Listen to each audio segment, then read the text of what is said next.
Okay, pinagpala tayo sa ating Panginoon ng ating technologies. Ito, calcium boron netrapor sa Yara. Isang tinapa. Pagkatapos, 2 tinapa sa 14-14, isa sa putas. 60, 0060. So sa atlas, ngayon, ginahalo ko ito, iabono ko isang kutsara. Nandito. Yan. Yan ang pag-abono ha. Yan ang pag-abono. Okay, yan. May kami sa kalina up. Oh. Okay, wala na natin ang bulo. Oh. Ikan na natin para hindi Matag every 15 days ba ito?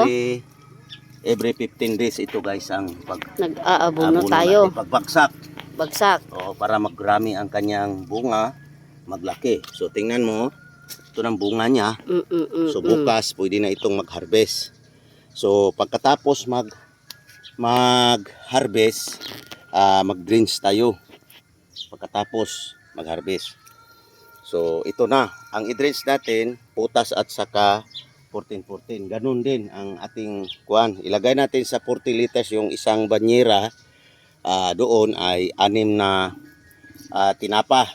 3 putas, 2 putas, 2 calcium, 2 14-14. So i-drench ito. Ito every 15 days para magdami ang kanyang bunga. Para magbulas siya. Okay, salamat na po. Okay, bye-bye.